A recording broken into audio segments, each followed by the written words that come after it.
Bohemian ওয়াক্সউইং বা যাযাবর মোমডানার পাখি। নামের মতোই কোমল, স্নিগ্ধ আর সুন্দর এই পাখিটি। নিখুঁত আর কোমল সুশ্রী একে পৃথিবীর সবচেয়ে সুন্দর পাখিদের মধ্যে জায়গা করে দিয়েছে। সারা দেহে এর দৃষ্টিকে শান্তি দেওয়ার ছাই এবং হালকা বাদামি রঙের ছোঁয়া। কিন্তু ডানার শেষ মাথায় থাকে সাদা আর হলুদ সীমা টানা। যত কাছ থেকে দেখা যাবে ততই এর আভিজাত্য দর্শকের নজর কাড়বে। এর বৈজ্ঞানিক নাম বোম্বেসিলা গ্যারালাস।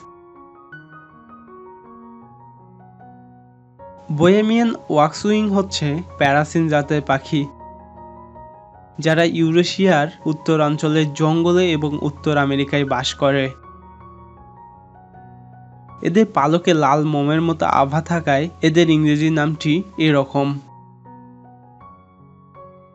আকারে পাখনার পার্থক্যের কারণে এরা সিডার ওয়াক্সউইং এবং জাপানি ওয়াক্সউইং থেকে আলাদা পাখি হিসেবে গণ্য হয়। ওয়াক্সউইং পরিবারের ছোট লেজের পাখি। ক্যারোলাস লিনিয়াস 1758 সালে তার সিস্টেমা ন্যাচারাই গ্রন্থে এদের উল্লেখ করেন ল্যানিয়াস গ্যারালাস নামে। 1808 সালে লুইজা পিয়েরে এদেরকে বর্তমান গোত্রে অর্থাৎ বোম্বিসিল্লাতে স্থানান্তরিত করেন। গোত্রের নাম বোম্বিসিল্লা এসেছে গ্রিক শব্দ বোম্বাক্স থেকে, যার অর্থ সিল্ক, বা আধুনিক লাতিন সিল্লা থেকে, যার অর্থ লেজ। বোহেমীয় ওয়াক্সউইং এর দৈর্ঘ্য 19 থেকে 23 সেন্টিমিটার এবং ডানার বিস্তৃতি 12 থেকে 14 সেন্টিমিটার হয়ে থাকে। এদের ওজন গড়ে 55 গ্রাম করে হয়। এদের লেজ খাটো।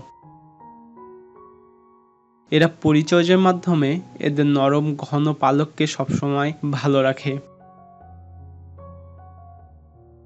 ফেব্রুয়ারি বা মার্চে এরা এদের শীতকালীন আবাস থেকে ফিরতে শুরু করে। উত্তরাঞ্চলের পাখিরা এপ্রিল থেকে মে মাসের আগে নিজেদের আবাসভূমিতে ফিরতে পারে না। এরা জুন থেকে জুলাইয়ের মধ্যে বাসা বাঁধে। ভালো বাসা বাঁধার জায়গা পেলে কয়েক জোড়া পাখি পাশাপাশি বাসা বাঁধে। এরা 7টি ডিম পাড়ে। স্ত্রী পাখি 13 থেকে 14 দিন একাই ডিমে তা দেয়। পুরুষ পাখিটি স্ত্রী পাখিটির জন্য খাবার নিয়ে আসে।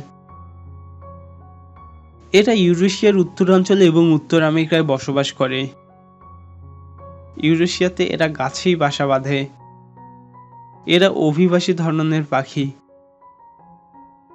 খাবার থাকলে এরা থাকে, খাবার ফুরিয়ে গেলে এরা এলাকা ছেড়ে চলে যায়।